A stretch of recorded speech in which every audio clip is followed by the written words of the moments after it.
Lula convidou a mídia para um café, mas os croissants azedaram na boca dos jornalistas. Eu sou Marcelo Pontes e este é o Verdade Política, um canal que busca revelar o filme preto e branco da nossa política.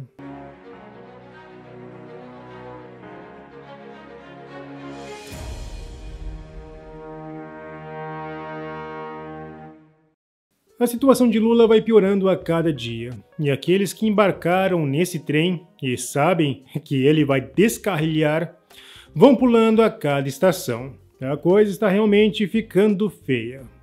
O governo Lula parece sonado. Na verdade, tudo sinaliza que o executivo e boa parte do legislativo estão em um estado de hibernação pior do que aquele que permitiu Dilma realizar uma das maiores cagadas administrativas da história.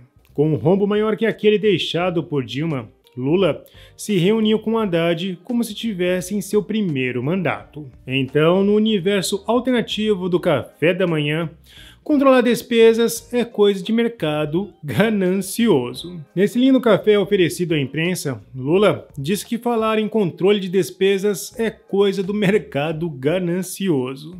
O governo Lula não tem capacidade técnica para administrar um país, e na verdade nunca teve. Se não fosse o boom das commodities e o mutualismo empresarial, um pacto bastante perigoso, o Brasil estaria muito pior. Lembrando que mesmo com essa vantagem, o Brasil teve um dos piores desenvolvimentos da América Latina naquele período, que terminou em 2011. Basicamente, foi como vender a água no deserto para uma população de 1 bilhão, a China, e ainda lucrar pouco. Mas os croissants deste café deveriam estar azedos, porque a mídia não respondeu com a doçura que Lula esperava. O Estadão publicou: Lula rasga a fantasia que nunca esteve muito disposto a vestir. Como Lula nunca quis realmente controlar despesa alguma, restou ao seu ministro da Fazenda bolar um plano altamente dependente do aumento das receitas para tirar as contas do país do vermelho. Era preciso conciliar a vida real da economia ao desejo do seu campo político e do seu chefe. Haddad, tentando acalmar os investidores, havia feito inúmeras promessas de que a meta fiscal seria zerada. O ministro da Fazenda e Lula juraram que iriam começar uma dieta juntos para impressionar seus amigos. Talvez com os dedos cruzados, eles prometeram cortar os doces e as frituras. Mas ao longo do ano, Lula não resistiu e foi pego diversas vezes com a mão no pote de brigadeiro, jurando que aquilo era só uma exceção para manter a energia. Tem bombado que faz isso e depois se arrepende. Mas Lula não é bombado e nunca apresentou um sentimento de arrependimento. É claro que ele sabe que a coisa vai ficar de fato feia. E por isso começou o discurso: é culpa dos capitalistas. E na esteira está ocorrendo a velha compra de apoio político a custos que o governo sabe que não poderá pagar. No impeachment de Dilma Rousseff, a esmagadora maioria dos deputados nem sabia o que de fato Dilma havia feito. Votaram em nome da esposa, do filho, do papagaio, e poucos mencionaram o incomensurável crime que aquele governo havia cometido.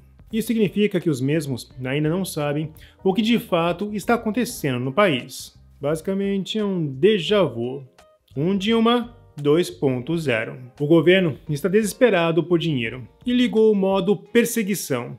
Onde houver dinheiro brasileiro, seja aqui ou lá fora, ele quer para ele. Porém, com essa atitude, atrelada à perseguição jurídica do país, vai colocar as receitas em colapso. A Folha de São Paulo também não gostou do croissant e foi mais direto.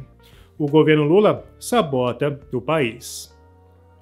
A estratégia da equipe econômica, ao longo do ano, foi enviar projetos em série ao Congresso, buscando janelas para provar o que fosse possível. A jogada é manjada em Brasília. Mira-se no aparentemente inalcançável para que se saia com ao menos alguma coisa em mãos.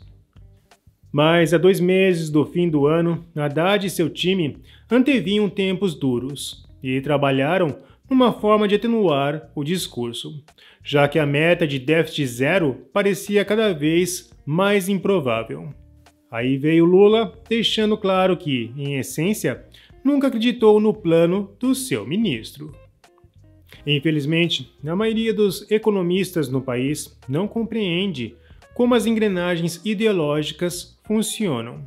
Caso contrário, não teriam passado o ano tão calmos. É claro que o mercado nunca acreditou na possibilidade de zerar o déficit público. Mas ao fim do ano, nunca se imaginou que poderia piorar, e muito. Com a crise, teremos propostas diversas de calotes e o velho mutualismo empresarial, marca de governos fascistas, que pode regressar com todo o poder. Leandro Ruschel, em seu Twitter, destacou esse pensamento que venho reforçando desde o ano passado. Todos os agentes citados concordam em apenas um aspecto da agenda totalitária em curso no Brasil: a necessidade de criminalizar a direita, cuja agenda moralizante e de diminuição do Estado obeso representa a grande ameaça ao establishment corrupto. Já em relação à economia, há uma profunda discordância e oposição à agenda petista de destruir para conquistar. Logo, o cenário mais provável é a manutenção de um processo de diminuição das liberdades políticas e de perseguição aos não alinhados, enquanto a economia ficará em banho-maria. Pois, ao mesmo tempo que os petistas não têm força para promover a terra arrasada, proponentes do liberalismo econômico meia-bomba tampouco têm meios de impor essa agenda. Resumindo, o Brasil está entre o chavismo sonhado pelos petistas e o capitalismo de Estado chinês, em que o traço em comum é o fim das liberdades individuais, com o segundo oferecendo algum nível de prosperidade financeira. A esperança é que os agentes de poder sigam discordando. Não é nada animador, mas é o que temos para o momento. Com certeza, é nada animador. A questão agora é: essa sabotagem vai gerar frutos para a esquerda? A América Latina vai continuar sendo enganada até a miséria completa?